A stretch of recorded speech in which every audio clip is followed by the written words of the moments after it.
Hello साथी, स्वागत है आपका अपने YouTube चैनल SKC मैथ पे। मेरे प्यारे भाइयों, विगत 5-7 वर्षों से मैं 10th को पढ़ा रहा हूँ। कई बच्चों के मन में ये सवाल उठता है कि क्या सर इस बार का जो एग्ज़ाम होगा हार्ड होगा या फिर इजी होगा। मैं इसके सवाल का जवाब आपको कुछ स्टेप में देने वाला हूँ। आपका स्वागत करते हैं अपने YouTube चैनल पे। चैनल को प्लीज़ लाइक कर दीजिएगा, छोटे से भाई को शेयर करके सब्सक्राइब कर दीजिएगा। सुनिए, अब मैं बताता हूँ एग्ज़ाम 10th का हार्ड होता है या ईजी। देखिए, कई सारे बच्चे होते हैं इसी भ्रम में घूमते रहते हैं, और सही मायने में अगर मैं आपको बताऊं तो एग्ज़ाम ना तो 10th हो या 12th हो, जो भी एग्ज़ाम है वो ना तो इजी होती है और ना ही हार्ड होती है। ना तो इजी होती है और ना ही क्या होती है, हार्ड होती है। अब बच्चे ऐसा बोलते फिर क्यों है सर? तो ऐसा इसलिए बोलते हैं कि जिन बच्चों की एग्ज़ाम की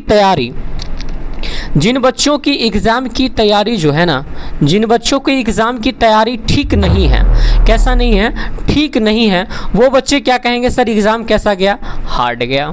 और जिन बच्चों की एग्ज़ाम की तैयारी बहुत अच्छा है ना, एग्ज़ाम की तैयारी जिनका बहुत प्यारा है, अच्छा है, वो कहेंगे सर एग्ज़ाम कैसा गया, ईजी गया।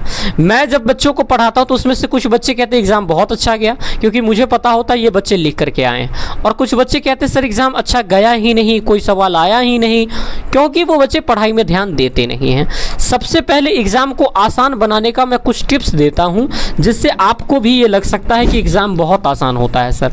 सबसे पहले एग्ज़ाम कोई भी हो, 10th ओरिएंटेड में बात कर रहा हूं, लेकिन कोई भी एग्ज़ाम हो, पहले जो आज चीज़ आपको करना चाहिए, सिलेबस को पढ़ना चाहिए। क्या चीज़ को पढ़ना चाहिए? सिलेबस को पढ़ना चाहिए कि आखिर 10th एग्ज़ाम के अंदर पूछा क्या जाता है। सर सिलेबस को पढ़ना बिल्कुल सही बात है, पैटर्न को समझना चाहिए। कुछ व्यक्ति करें, अच्छा मान लो सिलेबस ये पूछ रहा है, आप पढ़ रहे हैं दूसरा चीज़, तब तो हार्ड लगेगा ही। सिलेबस आ रहा है NCERT से और आप पढ़ रहे हैं कुछ और, बुक किताब कुछ और कुछ पढ़ रहे हैं, किसी के बहकावे में आकर के पढ़ रहे हैं, तब तो आपको एग्ज़ाम बहुत भारी लगेगा। लेकिन मेरे प्यारे बच्चों, मैं आपको यही कहता हूँ कि हर दिन आपके सिलेबस और NCERT आपके हाथ में होनी चाहिए। और दूसरी बात है कि आप एग्ज़ाम को आसान बनाना चाहते हैं, पहले अपने आप को आसान बनाइए। कैसे सर? रेगुलर के हिसाब से अपने आप को आप आसान बना सकते हैं। रेगुलर क्या होता है सर? रेगुलर आप जब पढ़ाई करेंगे, रेगुलर आप स्ट्रेटेजी के साथ स्टडी करेंगे, तो आपकी एग्ज़ाम तो ऑटोमेटिक आसान हो जाएगी। तीसरी बात, एग्ज़ाम उनकी आसान जाती है जो ज़्यादातर प्रैक्टिस करते हैं। क्या करते हैं मेरे भाई? प्रैक्टिस करते हैं। और प्रैक्टिस क्या चीज़ का करना चाहिए सर? मैं कहता हूँ PYQ का प्रैक्टिस करो। क्या चीज़ का प्रैक्टिस करो?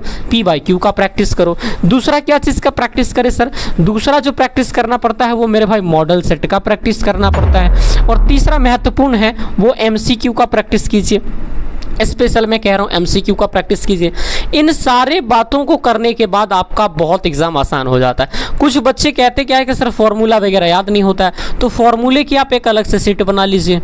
फॉर्मूले की अलग से क्या करिए, सीट बना दीजिए। इस हिसाब से आपको फॉर्मूले भी याद हो जाएंगे। प्रैक्टिकल, मॉडल, MCQ इत्यादि चीज़ों को आप पढ़ करके क्या कर सकते हैं, बहुत ही आसान कर सकते हैं। इस प्रकार से ये चैप्टर आपका बहुत ईजी हो जाएगा। मेरे प्यारे भाइयों, इसका यूज कीजिए, आपका एग्ज़ाम बहुत प्यारा जाएगा। भगवान आपका एग्जाम बहुत अच्छा करें। लेकिन प्लीज चैनल को सब्सक्राइब कर लीजिएगा, भाई को थोड़ा सा मदद मिल जाएगा। Thank you very much, love you, thank you.